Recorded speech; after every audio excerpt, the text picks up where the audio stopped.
Haleluya, puji Tuhan. Selamat lagi kita bertemu bersama-sama dengan saudara-saudara yang saya kasihi. Pada saat ini, mari kita bersama-sama siapkan hati kita dan kita akan memulai ibadah di hari Minggu ini. Mari saudara, persiapkanlah ruang-ruang yang benar-benar di mana kuasa Tuhan bisa bekerja di dalam hati saudara. Jauhkanlah segala sesuatu yang tidak berkenan kepada Tuhan, supaya kita bersama-sama dapat merasakan Roh Kudus memimpin dari awal sampai akhir. Dan pada saat ini saya percaya saudara yang sakit, yang susah, yang mengalami masalah dan persoalan, pasti Tuhan akan menolong. Percaya saudara? Pasti Tuhan akan menolong. Saya ucapkan selamat beribadah. Tuhan Yesus memberkati. Haleluya, selamat pagi, puji Tuhan. Saat ini kita ada karena kebaikan dan kemurahan Tuhan. Mari kita tetap membuka hati kita agar kita dapat merasakan jamahan dari Roh Kudus. Puji Tuhan. Haleluya, Roh-Mu yang hidup penuhiku.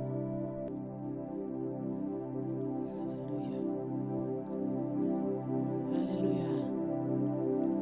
Roh-Mu yang hidup penuhiku, mengalir dalamku.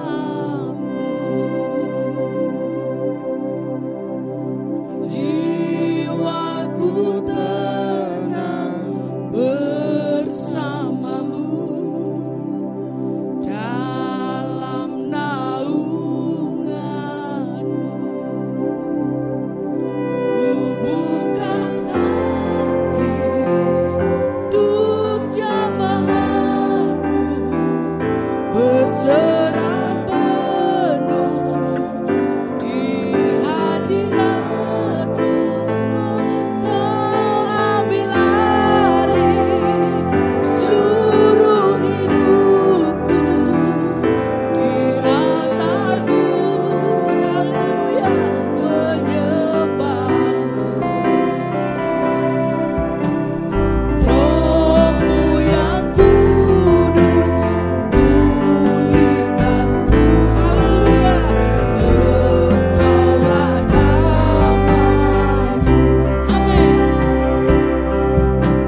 bersyukur Bapa, sampai hari ini, sampai saat ini kami boleh menikmati hadirat-Mu.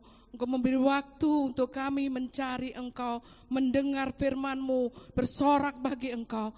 Kami bersyukur, kami berterima kasih Tuhan. Hari-hari kami Engkau yang sudah menolong kami.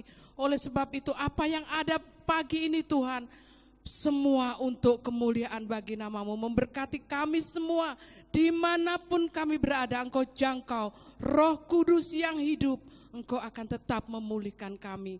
Terima kasih Tuhan. Kami serahkan ibadah kami dari awal sampai akhirnya di dalam nama Yesus. Kami mengucap syukur. Haleluya. Amin. Haleluya. Puji Tuhan. Syukur kita naikkan kepada Tuhan. Kalau kita dengan kekuatannya dapat melewati hari-hari kita hanya dengan Yesus. Puji Tuhan. Saat ini ku datang lagi.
Puji Tuhan. Mari kita tetap berseru kepada Yesus yang selalu menjamin hidup kita. Puji Tuhan. Haleluya, Tuhanku Maha Besar.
Puji Tuhan.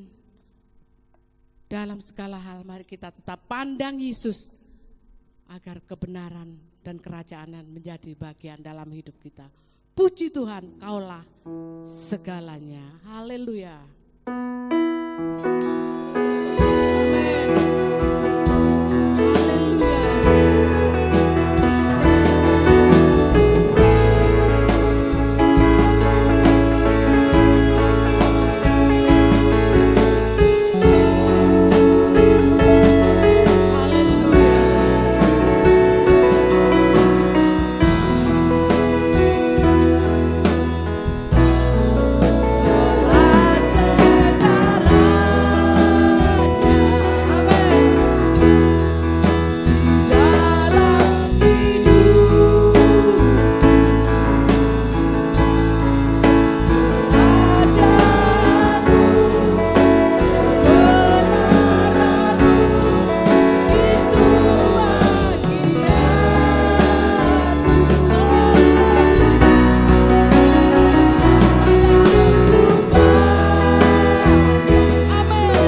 Kami tetap percaya bahwa firman-Mu jawaban hidup kami. Di dalam firman-Mu ada jalan keluar. Firman-Mu tuntunan buat kami. Kami perlu Engkau Bapa. Oleh sebab itu saat ini kami mohon Roh Kudus berkarya di antara kami. Engkau menjangkau kami, mengurapi kami semua. Di dalam nama Yesus kami terima firman-Mu. Haleluya. Amin. Puji Tuhan Bapak Ibu Saudara yang dikasihi oleh Tuhan. Selamat kita beribadah, memuji, memuliakan nama Tuhan dan waktunya kita mendengarkan firman Tuhan. Amin. Puji Tuhan. Kita tahu bahwa ketika kita ada di dalam hadirat Tuhan maka kita memahami betapa besar kasih setia Tuhan di dalam hidup kita. Siapa yang merasakan kasih setia Tuhan? Mari kita melambaikan tangan kita, tanda syukur kita kepada Tuhan. Oh haleluya, puji Tuhan. Pada pagi ini kita akan merenungkan firman Tuhan bersama-sama tentang bahasa kasih. Saudara-saudara, Bapak Ibu Saudara, kita kalau mendengar bahasa ini serasa ada energi yang memenuhi hati kita, bukan? Bicara bahasa kasih itu bicara tentang kemesraan, keakraban, keintiman. Dan bagi pasangan-pasangan yang mengalami bahasa kasih ini tentunya setiap waktu bahasanya pasti bicara tentang keindahan, bicara tentang kemesraan. Ya, tetapi kita mau melihat bagaimana bahasa kasih Tuhan di dalam kehidupan kita, saudara-saudara. Kita seringkali dapat melihat di dalam perjalanan hidup gereja Tuhan. Kita selayaknya selalu memenuhi hidup kita gereja Tuhan ini dengan kasih Tuhan. Kenapa? Karena kita sedang dipersiapkan menjadi mempelai wanita Kristus. Ya, gereja simbolnya adalah mempelai wanita Kristus. Harus penuh dengan kemuliaan, penuh dengan kebesaran Tuhan. Kecantikan kita itu bukan dari dunia ini. Kecantikan kita adalah ketika kita mengalami kasih Tuhan. Puji Tuhan, di dalam bahasa kasih manusia, seorang peneliti, saudara-saudara, ia bernama Gary Chapman, menulis sebuah buku berjudul Five Love Languages. Dan akhirnya menjadi sangat bestseller, saudara-saudara, dimanapun dia buku ini ada di toko-toko buku di seluruh dunia karena dia mengungkapkan beberapa hal tentang bahasa kasih. 5 bahasa kasih yang bisa dirasakan oleh manusia. Yang pertama adalah kata-kata pujian. Ada sebagian orang yang merasa tidak membutuhkan kata-kata pujian. Saudara-saudara, tanpa pujian mereka sudah bisa termotivasi. It's okay, saya dipuji, tidak dipuji bukan yang menjadi substansi. Ya, saudara-saudara, kalau engkau mau memuji saya, oke, saya terima. Kalau tidak, ya tidak apa-apa. Saudara-saudara, tetapi tanpa harus pujian pun mereka sudah berbahagia. Tetapi bagi orang-orang yang bahasa kasihnya adalah kata-kata pujian, Bapak Ibu Saudara, maka hal ini sangat penting ya. Wah, luar biasa Bapak, puji Tuhan lebih sehat hari ini, lebih gagah, lebih cantik. Waduh, pakaiannya serasi sekali. Oh Bapak Ibu luar biasa, pasangan yang luar biasa. Saudara-saudara, itu pujian, oh Anda sudah melakukan yang terbaik. Walaupun harus bersusah-susah tetapi Anda sukses. Wah, diacungi jempol. Itu bahasa pujian. Saudara-saudara, itu sebabnya kita harus bisa melatih diri kita untuk terbiasa memuji orang-orang di sekeliling kita. Karena bahasa pujian adalah bahasa hubung yang memberikan kenyamanan, memberikan suasana keakraban, memberikan suasana intim di lingkungan kita. Bayangkan kalau kita tidak memuji, ya saudara, ya lurus-lurus saja, maka energi energi di dalam kehidupan kita yang mendorong kita berbahagia seringkali itu menjadi kandas. Yang kedua, waktu berkualitas. Bahasa kasih yang kedua yang sangat dibutuhkan oleh manusia adalah waktu berkualitas. Waktu adalah hal yang paling sederhana, tetapi ketika kita mengelola waktu dengan baik, saudara itu bisa memberikan nilai yang baik juga. Ada kualitas yang dapat dibangun.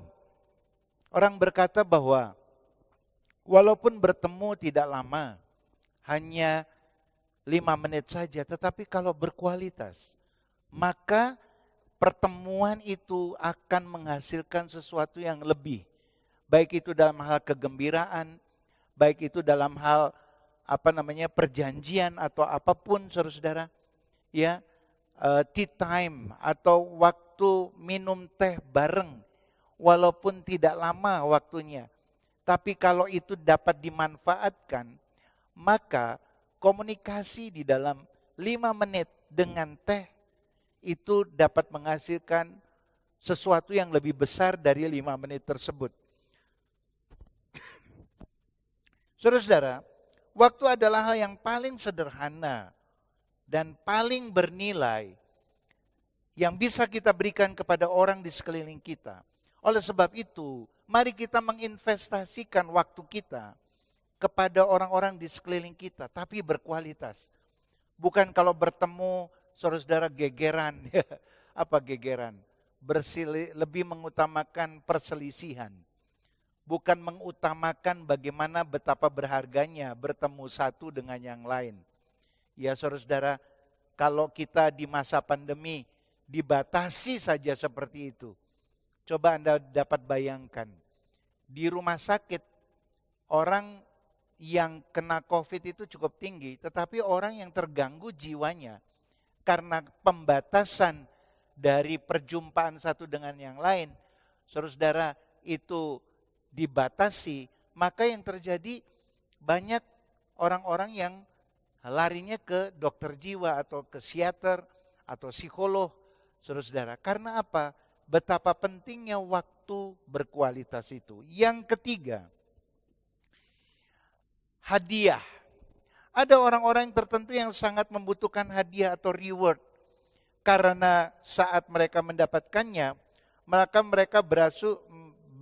mereka baru merasa dikasihi.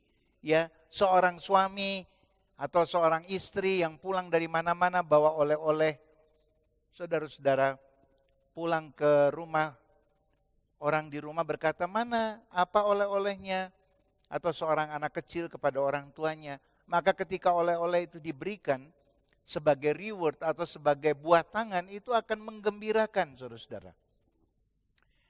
Dan kita sebagai pribadi harus bisa memahami hal-hal seperti ini. Karena tidak semua orang di anggota keluarga kita yang nilainya sama atau bahasa kasihnya sama, Ada bapaknya senang dengan waktu yang berkualitas, ibunya senang dengan hadiah. Nah, kalau hal itu dikomunikasikan, maka akan terjadi sebuah kedekatan atau keintiman yang sudah tidak memiliki batasan. Ya, saudara-saudara. Apapun yang terjadi di dalam keluarga dengan perbedaan bahasa kasih, itu it's okay. Itu hal-hal yang bersifat wajar. Saudara-saudara, yang berikutnya mengenai bahasa kasih sentuhan fisik. Sentuhan fisik ini adalah sebuah kebutuhan bagi manusia yang memiliki efek luar biasa. Saudara-saudara, kalau orang bersalaman, ya, bersalaman dengan bertatap muka begini, maka lawan salaman kita merasa dihargai. Ya saudara-saudara, atau ditepuk punggungnya. Kalau para pria biasanya tepuk punggung. Ya saudara-saudara, oh ini sahabat. Ada seorang seorang wanita atau para wanita itu senang dikusuk di punggung belakangnya karena mereka akan merasa nyaman, saudara-saudara. Itu berhubungan juga dengan paru-paru mereka. Dengan paru-paru mereka. Kenapa? Ketika mereka misalnya dalam posisi sedang histeria atau terganggu perasaannya. Ketika punggungnya diusap atau disentuh seperti ini, maka ritme paru-parunya akan lebih slow ya, lebih lambat dari kecepatan yang karena situasi tertentu. Seperti itu, dia akan lebih nyaman, jantungnya juga akan mulai ritmenya lebih baik. Begitu penting bahasa fisik itu, saudara-saudara. Ya, oleh sebab itu bagi kita sebagai anak-anak Tuhan, mari kita mengekspresikan diri ya dengan bahasa-bahasa yang fisik, tetapi ingat ada nilai-nilai kesantunan yang perlu diperhatikan. Baik, yang berikutnya saudara-saudara, yang kelima adalah bahasa kasih dilayani. Bahasa kasih yang terakhir dijabarkan oleh Gary Chapman, dilayani adalah jangan menuntut untuk menerima bahasa kasih ini, tetapi sebaliknya belajar untuk melihat bahasa kasih orang di sekitar saudara dan lakukan tindakan nyata mengasihi. Banyak orang, saudara-saudara, ingin dilayani. Tetapi mari kita melihat bahwa konsep dilayani itu harus sesuai, saudara-saudara. Ya, ada dilayani menjadi sangat absolut sehingga orang yang melayani merasa oh dia menjadi tuan. Ya. Oh itu egonya dia, semuanya harus dilayani. Padahal dia masih bisa mengambil barang itu atau membawa barang itu seperti itu. Kemudian kita perlu cek, mengevaluasi serta mengetahui bahasa kasih kita. Saudara-saudara, ya, kita perlu cek dan mengetahui bahasa kasih kita. Seperti tadi saya berkata kepada saudara-saudara bahwa di keluarga kita tidak semua bahasa kasih ini menjadi bahasa yang sama. Ada yang satu senang bahasa kasihnya untuk menerima hadiah ya, atau menerima oleh-oleh. Ada yang bahasa kasihnya yang satu ingin mendapatkan sentuhan saudara fisik.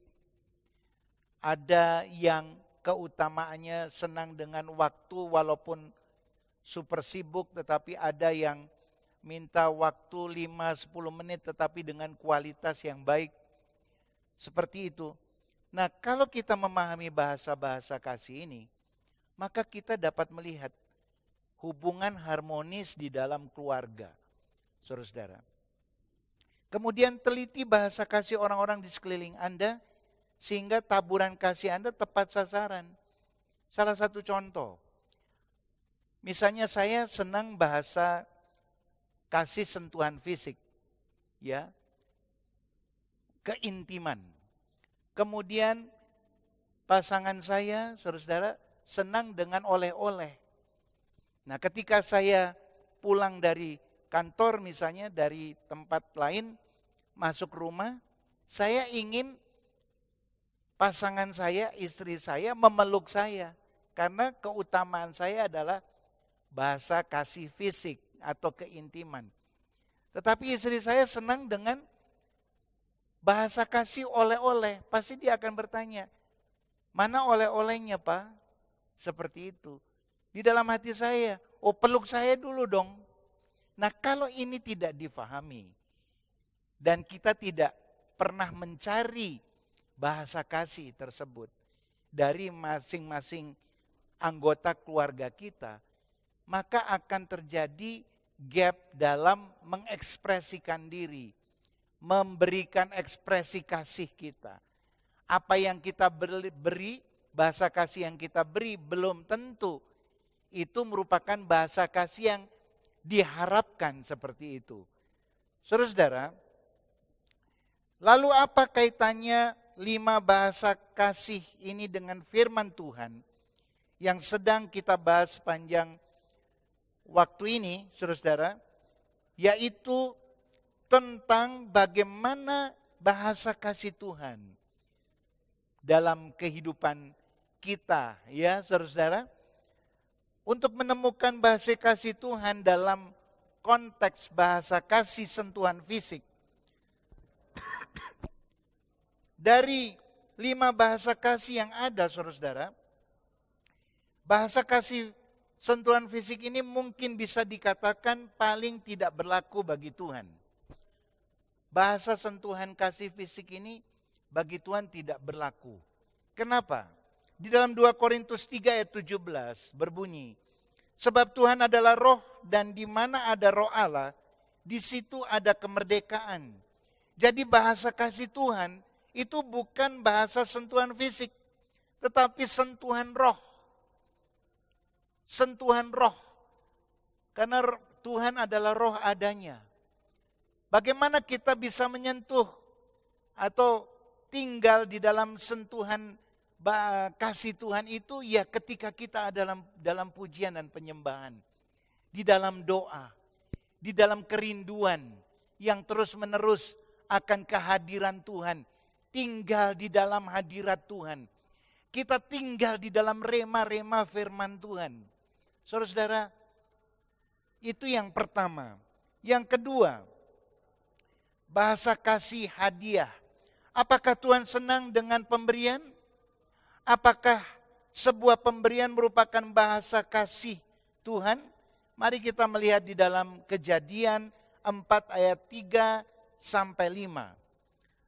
Setelah beberapa waktu lamanya, maka Kain mempersembahkan sebagian dari hasil tanah itu kepada Tuhan sebagai korban persembahan.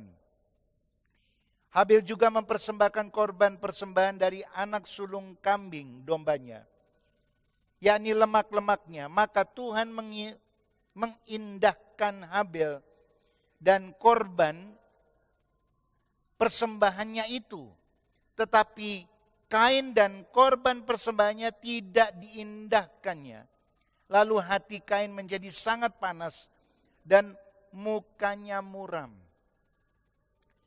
Saudara-saudara, Tuhan memang senang dengan pemberian, ya, pemberian kita.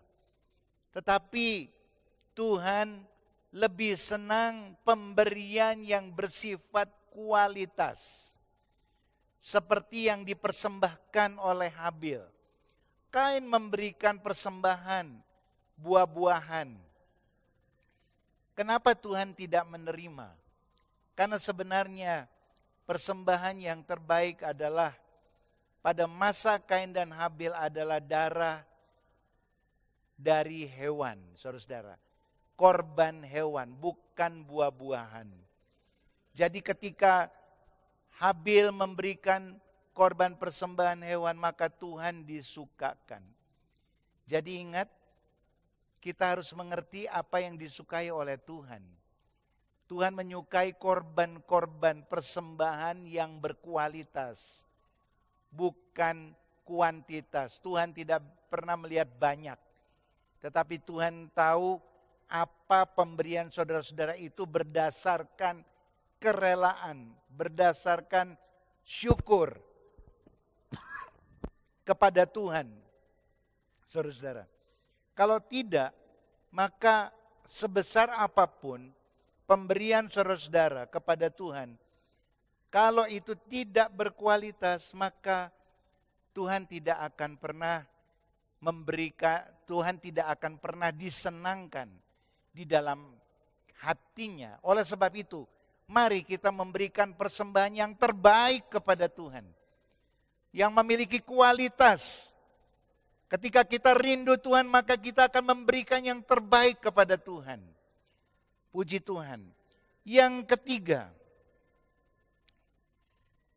kata-kata pujian.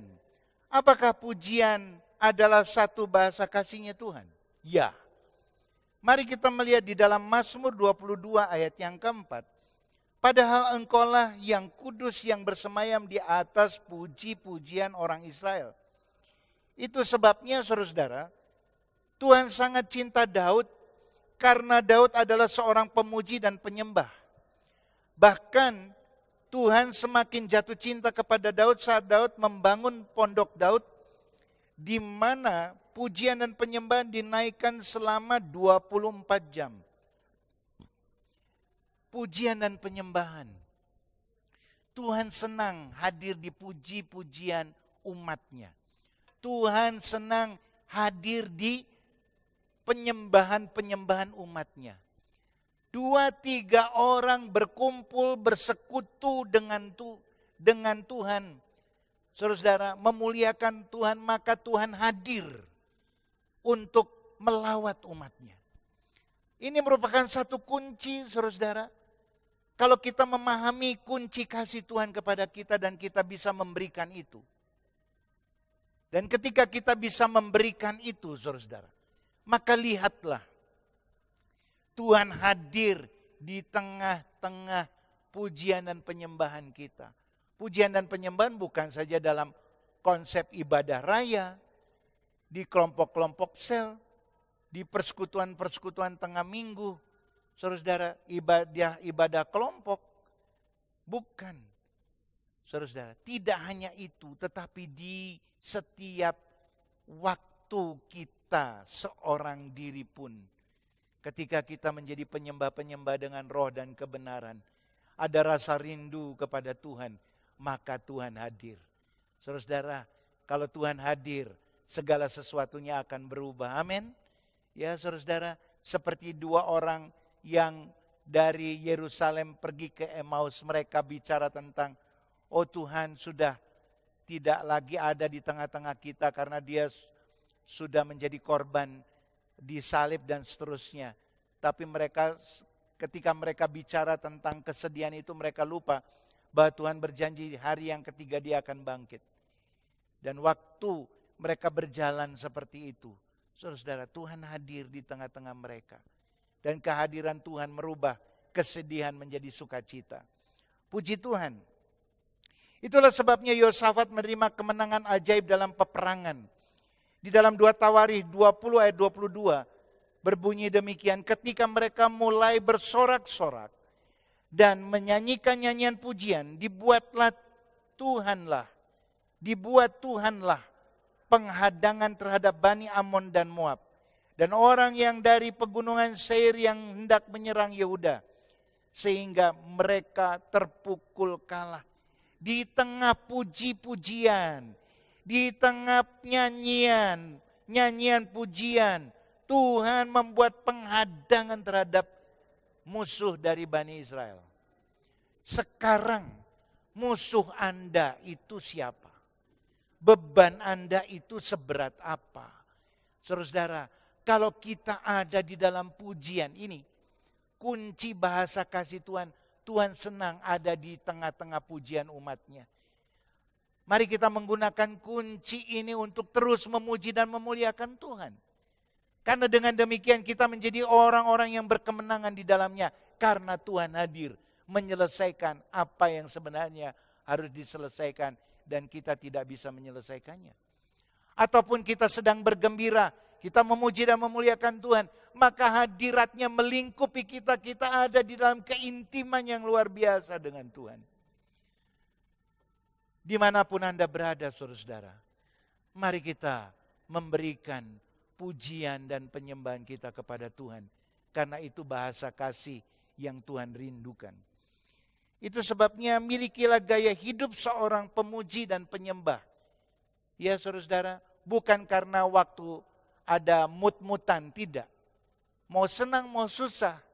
Kalau kita sudah tahu kunci bahasa kasih Tuhan, maka di waktu apapun kita akan memuji dan menyembah Tuhan.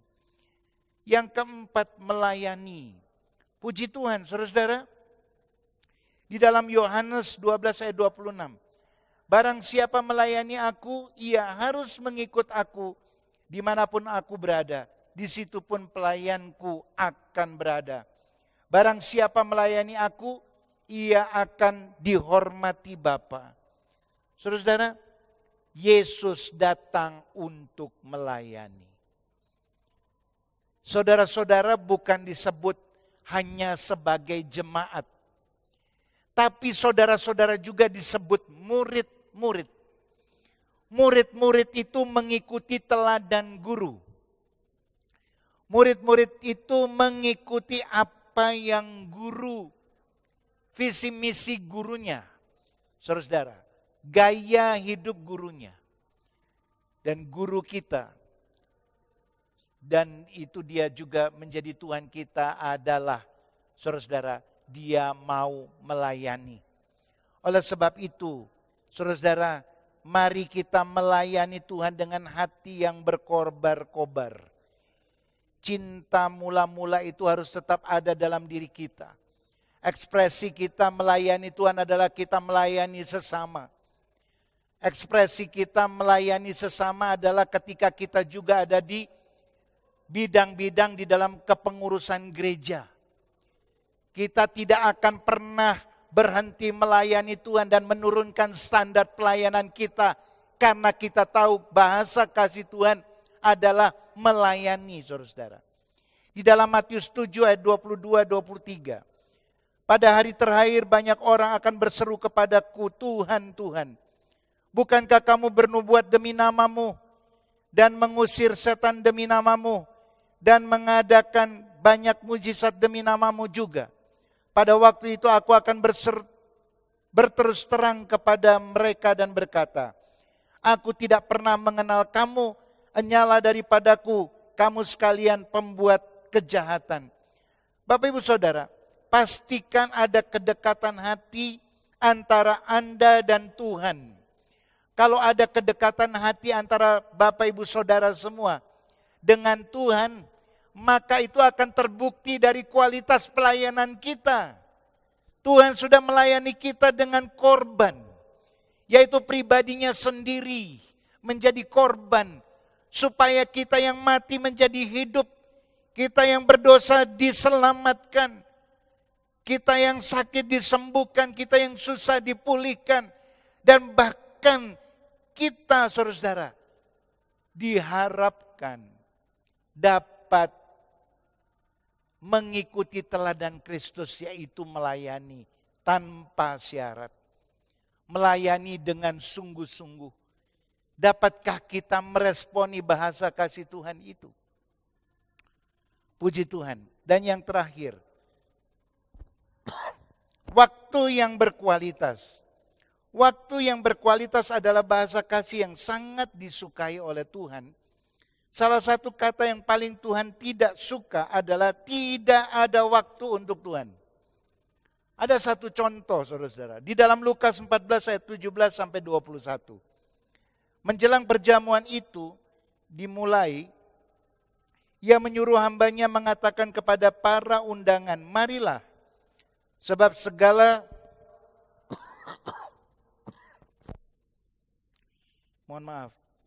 marilah, sebab segala sesuatu sudah siap. Tetapi mereka bersama-sama meminta maaf. Yang pertama berkata kepadanya, aku telah membeli ladang dan aku harus pergi melihatnya. Aku minta dimaafkan.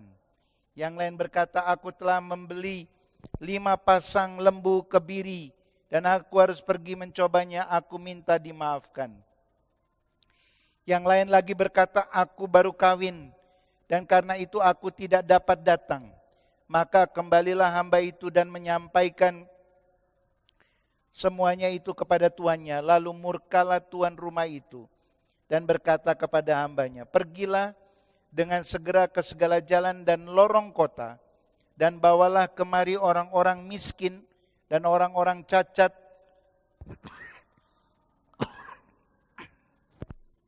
dan orang-orang buta dan orang-orang lumpuh.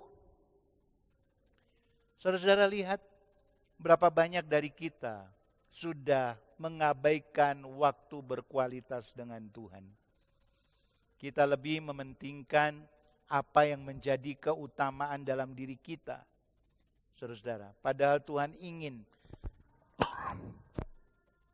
ingin kita dapat menyelesaikan segala macam bentuk yang diberikan oleh Tuhan dalam hidup kita. Waktu berkualitas dengan Tuhan. Saudara-saudara, waktu doa kita, ibadah kita, pujian dan penyembahan kita kepada Tuhan. Tugas kita di dalam kepengurusan gereja. Berikanlah yang terbaik, saudara-saudara. Karena kita dapat melihat, kalau kita tidak sungguh-sungguh, maka waktu berkualitas Tuhan itu akan lewat. Dan ketika itu lewat, kita tidak mendapatkan apa-apa. Oleh sebab itu, saudara-saudara, mari belajar praktekkan bahasa kasih ini untuk Tuhan dan juga untuk keluarga. Maka saya yakin hubungan kita dengan Tuhan dan dengan keluarga mengalami terobosan yang sangat luar biasa. Puji Tuhan. Terima firman Tuhan dengan iman, remakan itu dalam hidup saudara-saudara, dan tetap bersemangat. Tuhan Yesus memberkati. Dalam Amsal 23 ayat 18. Karena masa depan sungguh ada dan harapan tidak akan hilang. Kiranya Engkau memberkati aku berlimpah-limpah. Haleluya. Dan memperluas ini iman kami Tuhan, daerahku,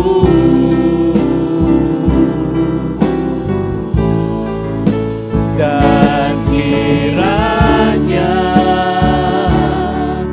tanganmu menyertai aku dan melindungi aku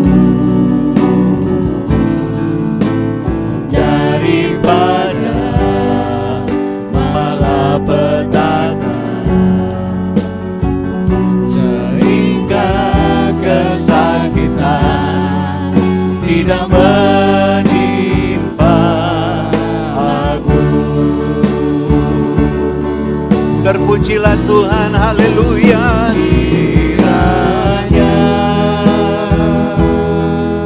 Engkau memberkati aku berlimpah-limpah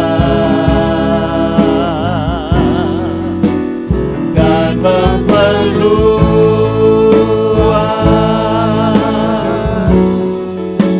daerahku,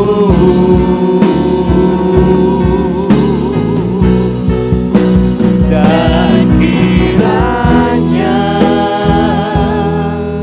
tanganmu menyertai aku dan melindungi aku daripada malapetaka, sehingga kesakitan tidak menimpa aku. Tuhan memberkati dan mendengar doaku.